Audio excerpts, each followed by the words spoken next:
Olá, PCI Concursos, tudo bem com vocês, meus caros? Aí na continuidade dos estudos para os vários concursos, para os vários desafios, o importante é isso, o importante é sempre estar estudando, não deixar de estudar no dia a dia, de forma cotidiana, é assim que alcançamos os nossos objetivos. E estamos aqui para auxiliá-lo nesse árduo caminho, mas que realmente terá um final feliz com certeza. Vamos lá nas nossas aulas de Direito do Trabalho, continuar com a nossa matéria bastante extensa, agora com a reforma trabalhista. Nós já pudemos, nas aulas anteriores, discutir vários aspectos da reforma trabalhista, já trouxemos em primeira mão para vocês, falando um pouquinho de flexibilização, de desregulamentação, e essa é a marca dessa reforma trabalhista, né? Como nós dissemos, e muitas vezes em tom crítico, a marca é a flexibilização, é a desregulamentação.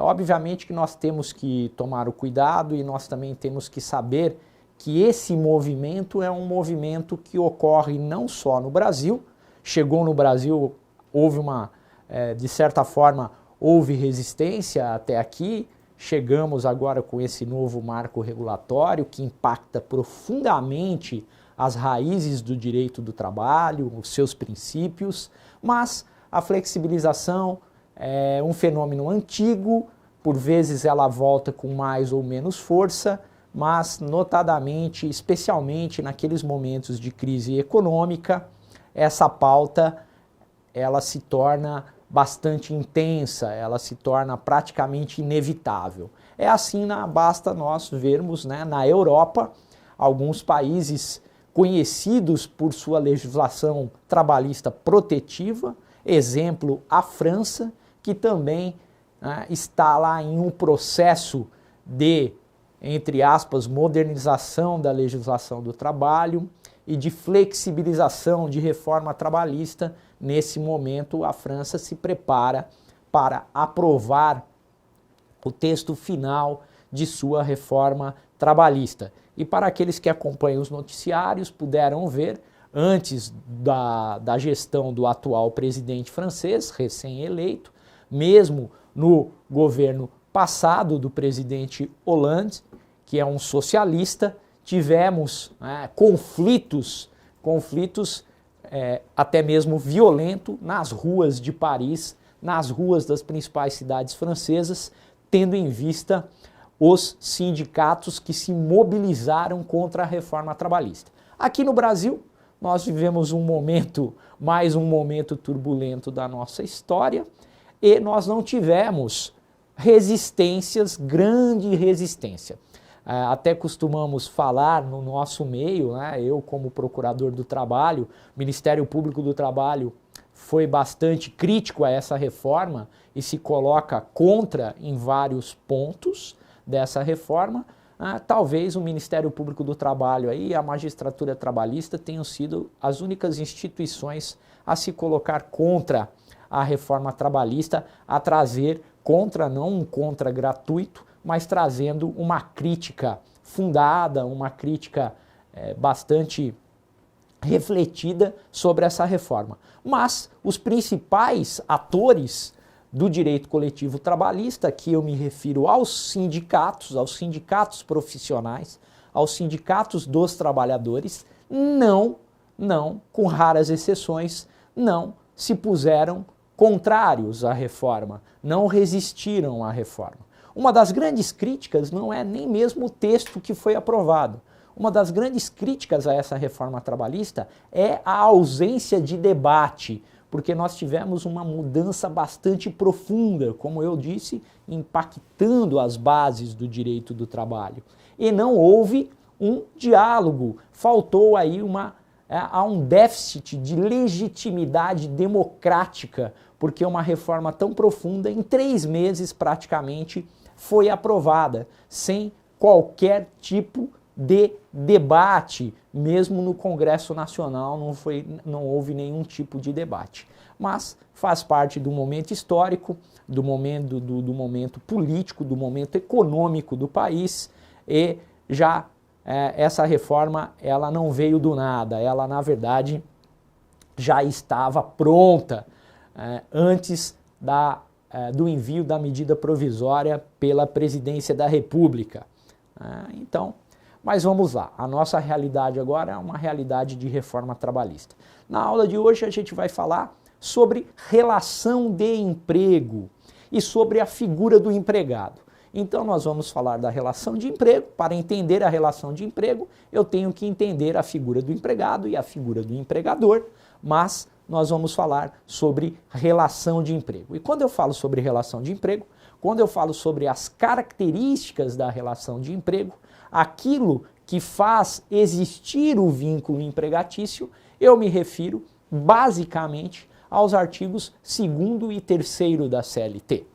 Dois artigos importantíssimos, o artigo 2º que trata da figura do empregador, da empresa individual ou coletiva que dirige a relação de trabalho, que tem o poder sobre a relação de trabalho, que define como essa relação de trabalho vai ocorrer no mundo prático, no mundo no fenômeno do dia a dia da relação capital-trabalho, e a figura da relação de emprego, os requisitos da relação de emprego, perdoem-me, no artigo 3º da CLT. Então, esses dois artigos são pedras de toque de todo o sistema, não foram diretamente impactados pela reforma trabalhista, ou seja, com exceção dos parágrafos do artigo 2º, nós vamos falar no momento oportuno, não houve alteração no caput do artigo 2º e no artigo 3º, que é o artigo a pedra de toque. Mas nós temos sim várias novas figuras e algumas já conhecidas por nós, que foram alteradas pela reforma trabalhista, e nós vamos discutir um pouco isso na aula de hoje, ok? Então, eu peço que a gente venha aqui para o quadro para visualizarmos e termos um entendimento mais completo. Para falar de relação de emprego, eu vou falar da figura do empregado, que é fundamental para entender essa relação. E entre os vários conceitos, aqui eu tenho um conceito de natureza doutrinária, o empregado é uma pessoa física, ou seja, me refiro à pessoalidade, que presta serviços pessoalmente. Mais uma vez, essa pessoa física presta serviços pessoalmente. A natureza dessa prestação de serviços é uma natureza não eventual, propensa à continuidade, que deve buscar a continuidade de maneira remunerada, ou seja, uma contraprestação de natureza pecuniária, o salário, então exige-se a contraprestação, a remuneração. Nós sabemos que o salário ele pode se traduzir em uma expressão pecuniária, dinheiro, mas nós também temos o salário in natura. E quando formos discutir, tratar, estudar o salário e suas características, nós vamos nos ater com mais calma a essas espécies salariais. Então, o salário, aqui um elemento importantíssimo, a subordinação. Então, o empregado é a pessoa física que presta serviços pessoalmente de natureza não eventual, de maneira remunerada, ou seja, mediante salário, e subordinada, isto é, sob dependência do empregador. Ok? Essa dependência é uma dependência de natureza jurídica, pessoal. não é uma dependência de natureza técnica ou econômica. Nós vamos falar sobre isso com mais calma nos próximos quadros, nos próximos slides. Quais são os elementos que compõem o conceito de empregado? Vejam, pessoa física, pessoalidade, não eventualidade, remuneração e subordinação. Esses elementos são elementos presentes que estão previstos expressamente nos artigos 2º e 3º da CLT. Além desses elementos, existem elementos extraídos do dispositivo legal, dos dispositivos legais e aceitos pela doutrina com controvérsias, porém aceitos pela doutrina, que seriam a habitualidade e a continuidade.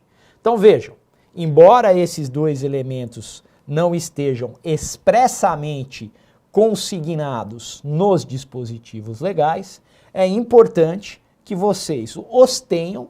Por quê? Porque várias bancas de concurso introduzem essas expressões em seus testes, em suas perguntas, de modo que é preciso estar atento, ok?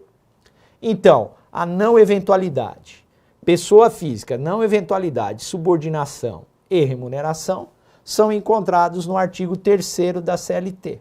E a pessoalidade é referida expressamente no artigo 2º.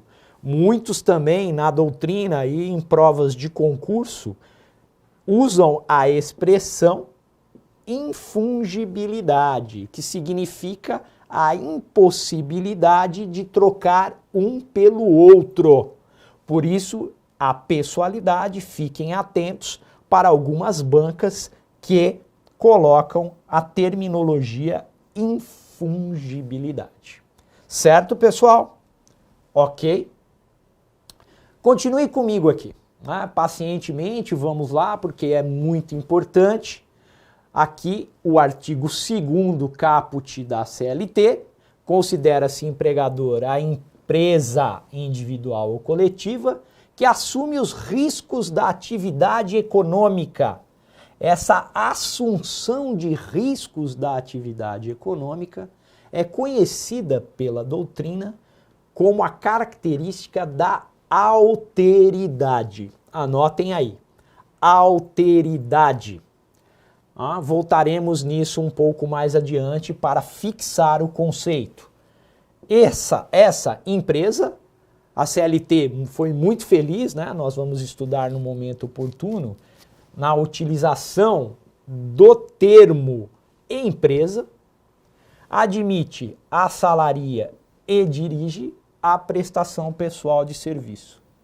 Vejam, pessoal, o artigo 2º está definindo a figura do empregador, mas no artigo 2º há vários elementos muito importantes para a relação de emprego. Quando eu digo de atividade econômica e quando o artigo diz admite, assalaria e dirige a prestação pessoal de serviço, nós vemos que a doutrina chama essa teoria de teoria objetiva, ou seja, a CLT agasalhou a teoria objetiva da relação de emprego.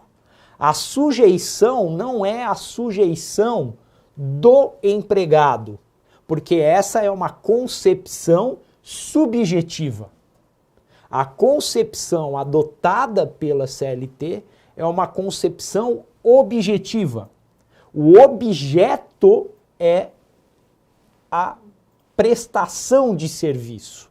Uma prestação pessoal, sim, mas é a prestação de serviço. Os poderes empregatícios, o ius variandi, recai sobre a prestação de serviço. Esse é o objeto da relação jurídica de direito material, a relação jurídica empregatícia. O artigo 3º importantíssimo, temos que sabê-lo de cor.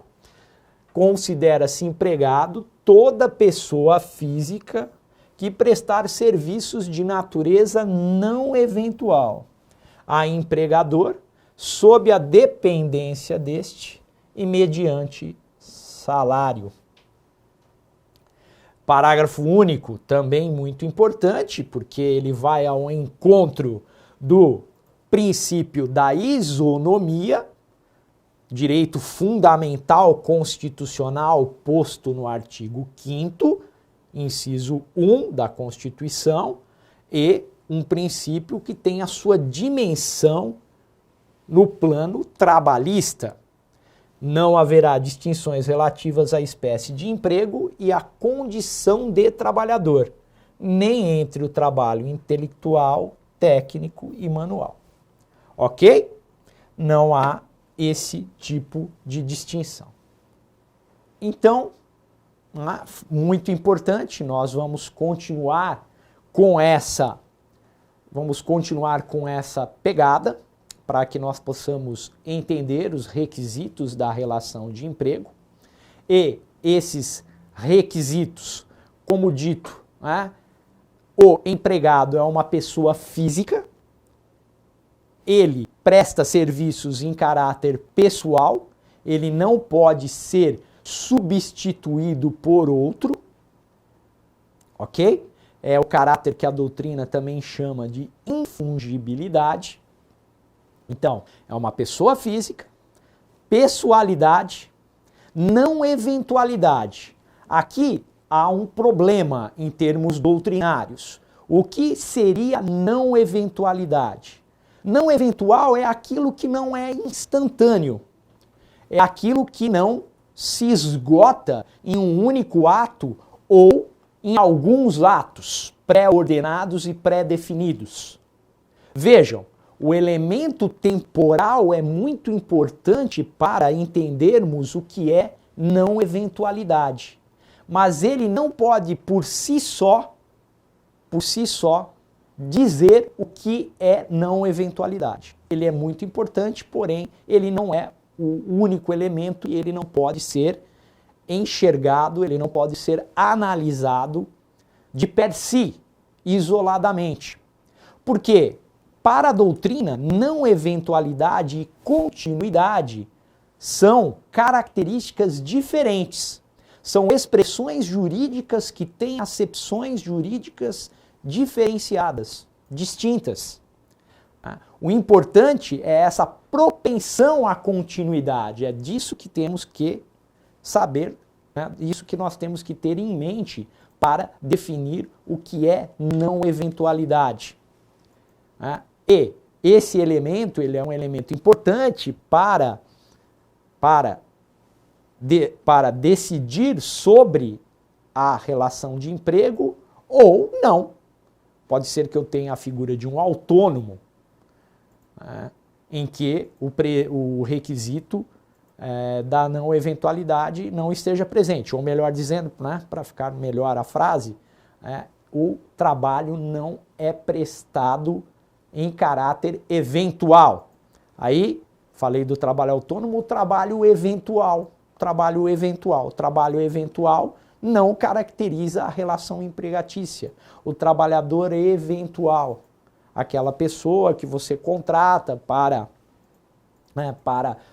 fazer um reparo na sua residência, aquela pessoa que você contrata para, em um determinado dia festivo, cozinhar para os seus convidados, enfim, há vários exemplos de trabalhadores eventuais e, por serem eventuais, ausente um dos requisitos da relação de emprego, não há que se falar nessa relação, na existência dessa relação. Então vejam, não eventual é aquilo que é propenso à continuidade. Mas professor, uma vez por semana, 2, 3 vezes por semana? Veja, pessoal, isso é algo que se verifica no caso concreto juntamente com as demais características da relação de emprego. Não é algo isolado, requer uma análise do caso concreto, das provas trazidas no processo, para que o juiz possa ou não declarar, reconhecer o vínculo empregatício e determinar a anotação na carteira de trabalho e previdência social, na CTPS, certo? Veja, a reforma trabalhista traz a figura do trabalho intermitente, que é o contrato conhecido como contrato hora, contrato 0 hora. Uma figura muito difícil, uma figura bastante criticada. Os países que a adotaram tiveram resultados ruins do ponto de vista jurídico e mesmo econômico, mas ela é uma figura que vem agora regulamentada, nós vamos ver aqui na nossa aula, ela vem regulamentada na reforma trabalhista, que acresce todo um capítulo dedicado a esse contrato de trabalho de natureza intermitente. Certo, pessoal? E o governo promete uma medida provisória para esmiuçar e para trazer uma maior segurança jurídica em torno do trabalho intermitente. O trabalho intermitente é aquele trabalho, você pode ser convocado pelo seu empregador, com certos dias de antecedência, a lei fala em 3 dias pelo menos de antecedência, para trabalhar algumas horas. Então, suponhamos que hoje seja segunda-feira, eu posso ser convocado para trabalhar na quinta-feira, das 8 às 10 da noite, numa rede de lanchonetes. Esse é o trabalho intermitente. Existe relação empregatícia? Existe. Ela é protegida sob a égide, a proteção seletista, entendido como um contrato de trabalho, e por ser um contrato de trabalho, figuram os requisitos da relação empregatícia do artigo 3º da CLT.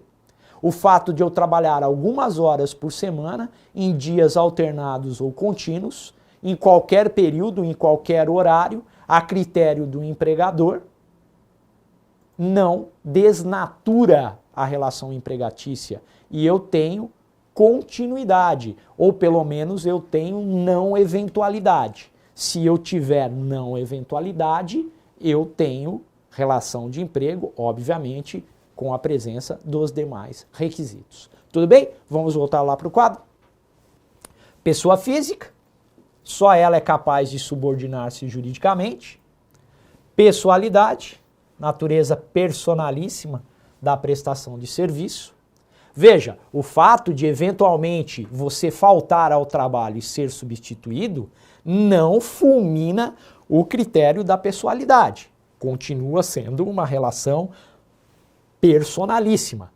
Há hipóteses de suspensão e interrupção do contrato de trabalho que levam à substituição eventual. Isso não retira o caráter personalíssimo da prestação de serviços do empregado. Ok? Não eventualidade, aquilo que é tido de trato sucessivo, importante isso, não trouxe essa terminologia, mas é aquilo que não é instantâneo e é aquilo de trato sucessivo. Então eu tenho uma natureza permanente, ok? Veja, como eu disse, parte da doutrina, grande parte da doutrina entende que não se confunde com a continuidade. Mas vejam, fiquem atentos, porque é uma questão controversa e muitas bancas trocam um termo pelo outro, certo? Atentos, pessoal. E o artigo, aqui nós vamos falar de trabalho doméstico daqui a pouquinho, a relação de emprego doméstico, o empregado doméstico, e hoje o emprego doméstico é regulamentado pela Lei Complementar número 150 de 2015. O empregado doméstico, o trabalho doméstico, lá no artigo 1º, era um grande problema, um grande dilema jurisprudencial, foi resolvido por um critério legal, para que haja trabalho doméstico, necessário que o trabalho se dê por mais de 2 dias da semana. Ou seja, 3 dias, pelo menos, na semana de trabalho doméstico, ok? É um trabalho contínuo, tem um caráter de regularidade. Então, esse critério da não eventualidade, no caso do trabalho doméstico, exige-se trabalho por mais de 2 dias por semana, um critério objetivo. A lei foi inteligente nesse ponto, certo? Como eu disse, a questão da não eventualidade tem várias teorias, eu trago aqui apenas para ilustrar para vocês, pessoal. Teoria do evento, teoria dos fins da empresa, teoria da descontinuidade, teoria da fixação jurídica na empresa. Todas essas teorias, eu não quero que vocês se preocupem muito com isso, mas veja, não é uma questão fácil. Entender o que é eventual. A teoria do evento vai dizer que eventual é um acontecimento, que é um trabalho que se destina a um acontecimento certo, determinado. Por exemplo, uma obra ou um evento. Mas é uma teoria furada, né, pessoal? Por que é furada? Porque existem contratos de emprego de curta duração. Se nós pensarmos no contrato por prazo determinado de experiência, ou mesmo nas hipóteses de trabalho temporário, eu tenho contratos para determinado acontecimento, as outras hipóteses também de contrato por prazo determinado, para resolver uma situação transitória ou uma demanda não prevista, comércio no final do ano, que necessita de empregados por prazo determinado, a curta duração para um evento ou para uma determinada época do ano. Furado, não explica.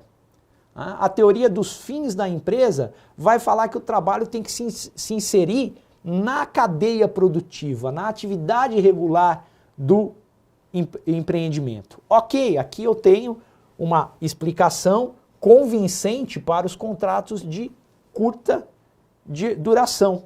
Mas como explicar aqueles trabalhadores autônomos, por exemplo, que não são empregados e desenvolvem atividades finalísticas do empreendimento? É outra teoria que tem um furo, que tem um problema. A teoria da descontinuidade vai falar que o trabalho não se desenvolve, o eventual é o que não é permanente, que se destina a perdurar.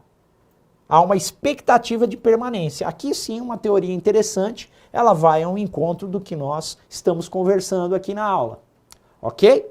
A teoria da fixação jurídica da empresa, eventual é o trabalhador que não se fixa a uma determinada fonte de trabalho. Também não explica. E agora, com a reforma, vai dizer que o autônomo, mesmo que ele preste serviços em caráter de exclusividade por um tempo, com certa permanência, ele não será considerado empregado. Então veja, o autônomo não é empregado, ele é um trabalhador eventual e poderá trabalhar para determinada empresa por um período pré-determinado, com certa permanência e de forma exclusiva. Então, é uma teoria que também é furada, pessoal? Também é furada, ok? A teoria que mais agrada e que mais vai ao encontro é da explicação do que seja não eventual, é a teoria da descontinuidade. Então, pessoal, eu trago essas teorias apenas porque essa é uma questão espinhosa no estudo da relação empregatícia e no estudo da característica do requisito da não eventualidade. Ok? O importante é que vocês saibam e tenham que, do ponto de vista teórico, há dificuldades. Portanto, o que vai definir, o que vai ser o elemento decisivo é o caso concreto. É o caso concreto que será analisado em conjunto com os demais requisitos da relação empregatícia. Nós vamos terminar a primeira parte da aula aqui, vamos retomar conversando sobre os demais requisitos, principalmente, talvez, o mais importante, o mais decisivo, usar essa palavra novamente, que é a subordinação jurídica. Ok? Voltamos logo mais. Segunda parte da nossa aula, relação de emprego, figura do empregado, relação de emprego. Até lá, conto com vocês.